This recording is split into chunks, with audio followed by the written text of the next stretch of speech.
अस्सलाम वालेकुम वीवर्स, कैसे हैं आप सब। उम्मीद करती हूँ सब खैरियत से होंगे। अल्हम्दुलिल्लाह मैं भी ठीक हूँ। अल्लाह पाक आप सबको अपने अपने घरों में अपने हिफ्ज़-ओ-ईमान में रखे।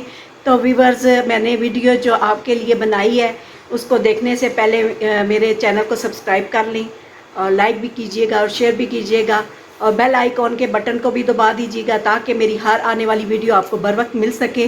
तो वीवर्स, इधर मेरा शायान स्कूल से आ चुका है। हाय बोलो। हाय। अच्छा, तो ये अभी स्कूल से आ चुका है जी वापस, और घर की साफ़ सफाई जो ख़त्म हो चुकी है ये आपको दिखाई दे रहा होगा। ये मैंने घर की सफाई का काम सबा ने और मैंने मिलके ख़त्म कर लिया। इधर से भी आपको दिखाती हूँ।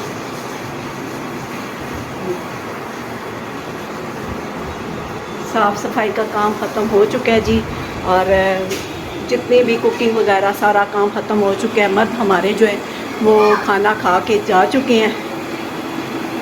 सफाई का काम भी ये सबा बस आखिरी कुछ बच्चों के काम कर रही है, लगी हुई है करने के लिए, क्योंकि इस वक्त जब शायान स्कूल से आता है तो फिर इसको खाना खिलाना और छोटी को फीडर वगैरह दूध का टाइम हो जाता है इनका। तो फिर उसके बाद ये दूध पी के फिर थोड़ी देर के लिए इनको सुलाती है दिन को, और मैं भी थोड़ा आराम कर लेती हूँ।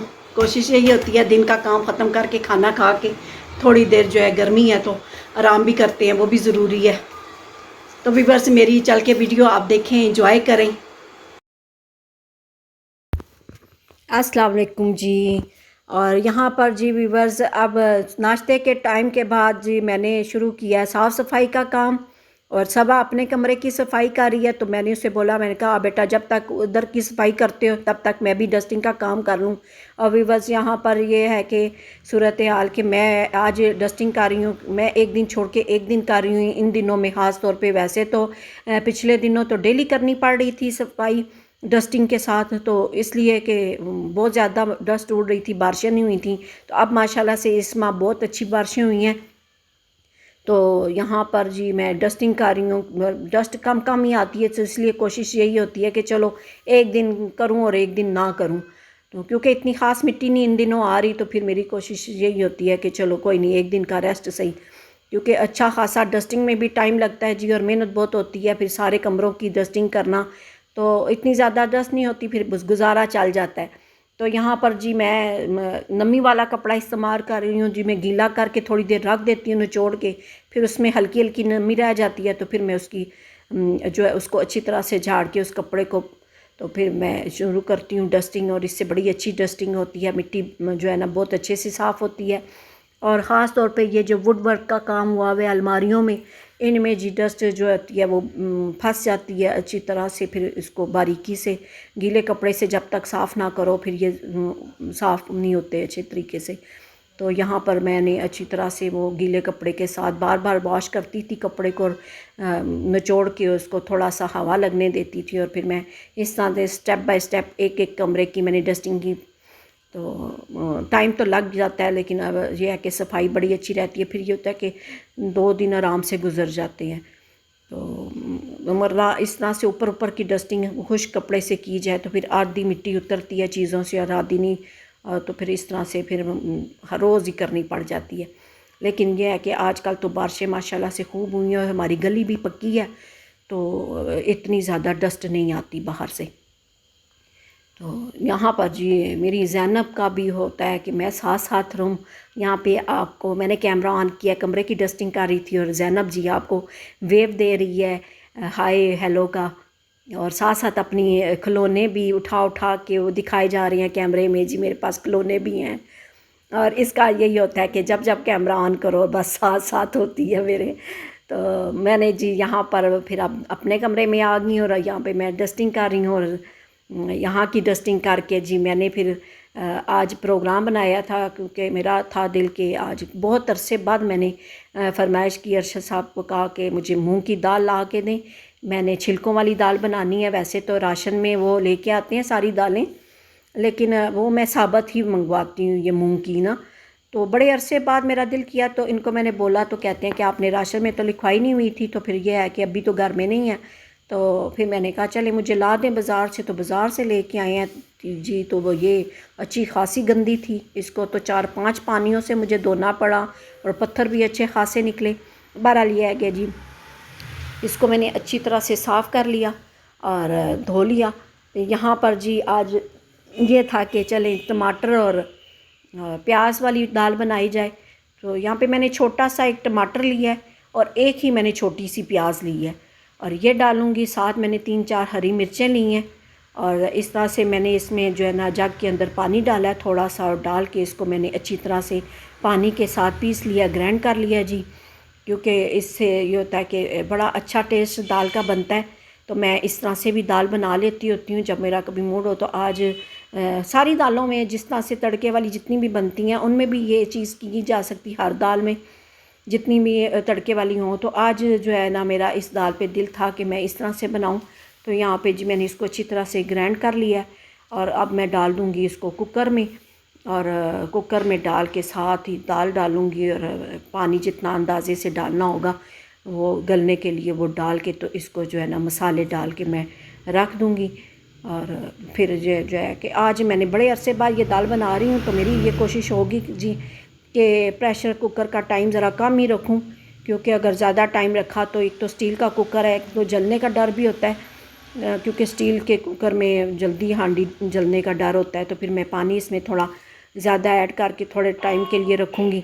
अगर कोई थोड़ा बहुत रह भी गया पानी की कसर खुश्क होने में, तो वो फिर मैं ढक्कन उतार के बिना चूल्हे के ऊपर रख के तो उसको खुश्क कर लूँगी। तो यहाँ पर जी मैंने अब मसाले डाले हैं और मसालों में मैंने जी डाला है नमक, मिर्च, हल्दी और सूखा धनिया। ये चारों चीज़ें मैंने डाल के और ये रख दी है प्रेशर कुकर में, और फिर मैं लास्ट में जब ये तैयार होगी तो फिर ये तड़का लगा लूँगी। तो ये बड़े मज़े की टेस्टी बनती है, आप भी चेक कीजिएगा, ट्राई कीजिएगा कि ये बड़े मज़े की इस तरह से दाल बनती है। तो यहाँ पर जी मैंने अब मसाले डाले हैं और मसाले डाल के अब रखूँगी इसको प्रेशर में। और प्रेशर कुकर में तकरीबन इसका जो है ना मैं 15 से 20 मिनट का टाइम होता है, लेकिन मेरी कोशिश होगी कि मैं 15-12 मिनट के अंदर अंदर ही इसको उतार लूँ, क्योंकि ये ना हो कि कहीं दाल जल ना जाए। और यहाँ पर जी साबूदाना जो है वो मैंने तो नहीं, कह लें सब्बा ने रखा हुआ था, तो मैं यहाँ साथ साथ उसको देख रही थी। साबूदाने की खीर है उसके ज़ैनब के लिए, क्योंकि फिर दिन भर में बच्चों को ऐसी भी ठोस ग़िज़ा भी साथ साथ देनी पड़ती है, क्योंकि फिर फीडर से तो गुजारा नहीं होता, क्योंकि अब माशाल्लाह से खाने पीने वाली हो गई है। तो इसलिए फिर माँ जो है ना वक्फे वक्फे से थोड़ा थोड़ा कुछ ना कुछ दिन में बना के देती है। और यहाँ पर जी मैंने लहसुन को इकट्ठा छील लिया, कि लहसुन जो है ना वो इकट्ठा छीलने का ये फ़ायदा होता है कि जो है ना काफ़ी दिन आराम से गुजर जाते हैं, फिर टाइम की बचत भी हो जाती है। तो मैं फिर इकट्ठा ही छील के रख लेती हूँ, 1 हफ़्ते का हो जाए, 4 दिन का हो जाए, जितना मेरे से हो सकता है फिर मैं वो करके तो रख देती हूँ। और यहाँ पर जी ये मसला हुआ मेरे साथ कि जी प्रेशर कुकर ने दे दिया जवाब। उसका जो है अल्लाह जाने क्या मसला हुआ, बज़ाहिर देखने में कोई मसला लग नहीं रहा था, लेकिन गैस उसकी अंदर से नहीं बन रही थी, तो जिस वजह से सीटी नहीं बोल रही थी। तो फिर सब्बा ने मुझे बोला था कि अम्मी दूसरे कुकर में रख लें, तो जब ये दाल का प्रेशर आपने उतारना हुआ तो फिर शिफ्ट कर दीजिएगा, ताकि मैं भी ना शामी कबाब की तैयारी कर लूँ। क्योंकि फिर मैंने यहाँ पर शिफ्टिंग की है जी दाल की दोबारा से अच्छी तरह से गलने के बाद जो है ना मैंने उसमें दोबारा स्टील के कुकर में डाला और डाल के उसको जो है मैंने रख दिया। अब उसमें दाल की जो मैंने जिस तरह से आपको बताया था कि पानी थोड़ा सा मैं छोड़ दूँगी, उसको खुश्क कर लूँगी, तो दाल यहाँ पे गल चुकी हुई है जी। और मैंने थोड़ा तेज़ आंच पे उसका जो थोड़ा बहुत पानी था वो खुश्क होने के रखा है, और पानी ज़्यादा नहीं है, बस थोड़ा सा ही है। और साथ साथ जो है ना लकड़ी के चमचे से मैं इसको दाल को घोट रही हूँ। और यहाँ पर तड़के की तैयारी की है, तो लहसुन जो है मैंने दड़ा दड़ा करके मैंने पीस लिया, क्योंकि मैं दड़ा दड़ा डाल के दाल का तड़का लगाती हूँ। बाज़ लोग जो है वो छुरी से काट के बारीक बारीक तो वो लहसुन का तड़का लगाते हैं, उस तरह भी लग जाता है तड़का दाल को, लेकिन इस तरह से अगर पीस के लगाएं तो इसका जो होता है लहसुन का अरोमा वो बहुत अच्छा लगता है, टेस्ट इसका दाल का दुबाला हो जाता है। तो यहाँ पर जी मैंने पीस के जो डाला है लहसुन और ऑयल में, और इसको जो है ना मैं तड़का लगाऊंगी। और साथ मैं ज़ीरा भी डालूँगी इसके अंदर। ज़ीरा जैसा कि मैंने आपको पिछली वीडियो में बताया था कि सावन के महीने में मैं इस तरह से उसको भून लेती हूँ हल्का सा, और फिर वह भून के रखा हुआ है, तो इसलिए फिर मैं जो है ना लहसुन को ज़्यादा ब्राउन होने के लिए रखूँगी। लास्ट में भी मैं ज़ीरा इसको डाल के तो बस उसको तड़का लगा दूँगी, उसको ज़्यादा मुझे फ्राई करने की ज़रूरत नहीं पड़ेगी। और यहाँ पर जी मैंने धनिया भी बारीक बारीक काट के दाल में डाला है। मुझे जितनी भी दालें हैं उनमें धनिया और हरी मिर्चें बहुत पसंद होती हैं, तो यहाँ पर मैंने दाल में तो पहले से ही पीस के तो हरी मिर्चें डाल दी हुई थी, तो बारीक बारीक फिर धनिया ऊपर से मैंने काट के डाला है, तो वो बड़ा अच्छा टेस्ट आता है। और यहाँ पर जी मैंने ज़ीरा डाल चुकी हूँ, और अब मैं लगाऊंगी ये तड़का, और साथ ही बस मेरी दाल तकरीबन तकरीबन रेडी होगी, आखिरी मराइल में है। और यहाँ पे दम लगा दूँगी मैं, और इस तरह से तड़का लगा के, ताकि जो है ना इसकी खुशबू भी अंदर रहेगी, और तड़के के बाद तो बड़ी अच्छी खुशबू जो है ना वो लहसुन की दाल के अंदर रहती है फ़ौरन अगर ढक्कन दे दिया जाए। तो यहाँ पर जी अब मैं ये चीज़ें छोटी छोटी साथ ही संभालूँगी। और क्योंकि साफ़ सफाई तो तकरीबन हो चुकी है, लेकिन थोड़े बहुत कभी चाय का मूड हो तो मैं इस तरह से चाय भी पी लेती हूँ साथ साथ काम के। तो फिर अभी चाय के बर्तन थे सिर्फ़, और ये जो छोटा मोटा जो मेरा यूज़ हुए थे हांडी के लिए बर्तन, वो धोने के लिए रखे हैं। और लहसुन जो अब रखूँगी फ्रिज में। और यहाँ पर जी ज़ैनब बेगम को देखें जी, ज़ैनब ने यहाँ पर जी ये बड़ी बड़ी चादरें और दुपट्टे कभी माँ के कभी मेरे ले ले के तो वो घूमती है। इसको बड़ा शौक़ है, लड़कियों के शौक़ ऐसे ही होते हैं, शायद हम लोगों ने भी बचपन में ऐसे ही किया होगा। तो यहाँ पर जी अब मेरा दिल चाह रहा था कि ज़ाहिर सी बात है दाल के साथ सलाद या चटनी बहुत अच्छी लगती है, तो आज मेरा दिल था कि मैं करारी सी साथ चटनी भी बनाओ, और टमाटर की चटनी भी बड़ी मज़े की बनती है, मुझे बहुत पसंद है।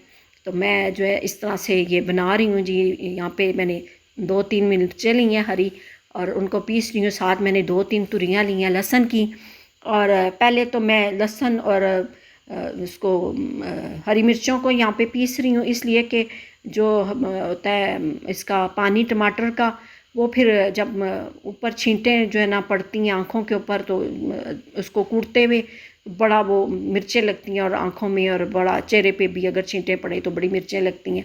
इसलिए मेरी कोशिश होती है कि टमाटर को आखिर में पीसा जाए। तो यहाँ पे जी मैंने धनिया भी बारीक बारीक काट लिया, और काट के तो मैंने पीसा, ताकि धनिया बारीक बारीक काट लो पहले से ही, तो फिर वो चटनी कूटने में आसानी होती है। अब लास्ट में मैंने हस्बे ज़रूरत नमक डाला और टमाटर डाला है, और इसको जो है ना दड़ा दड़ा सा पीस लूँगी। टमाटर को ज़्यादा बारीक नहीं मैं करती, क्योंकि ये इसमें मुझे जो है ना दड़ा दड़ा अच्छा लगता है टमाटर। तो बस ये है जी मेरी ये आज की ये कुकिंग की तैयारी, दाल और चटनी। और आप भी कभी ट्राई कीजिएगा, ये रेसिपी बहुत मज़े की बनती है। मंगल बुध को तो वैसे भी आपको पता है कि ऐसा ही होता है कि ज़्यादातर सब्ज़ी और दाल ही पकाई जाती है, कम कम ही होता है कि चलो गोश्त वगैरह, हाँ अगर फ्रिज में सेव किया हो पड़ा हो तो फिर बंदा पका भी लेता है। लेकिन आज जो है ना मेरा दिल वैसे भी था, तो मैंने कहा चलो है मंगल बुध तो क्यों ना ऐसा किया जाए कि बना ली जाए चटनी और दाल। और यहाँ पर जी फिर मैंने अरशद साहब को भी दी, और अरशद साहब ने चटनी बहुत पसंद की है, और दाल भी बहुत मज़े की बनी थी। तो मैंने हाथ में कैमरा पकड़ा हुआ था, इसलिए फिर अरशद साहब को मैंने कहा आप शुरू करें, बिस्मिल्लाह करें, और फिर मैं खाती हूँ। तो व्यूअर्स आपको मेरी ये वीडियो कैसी लगी, अगर पसंद आए तो लाइक करें।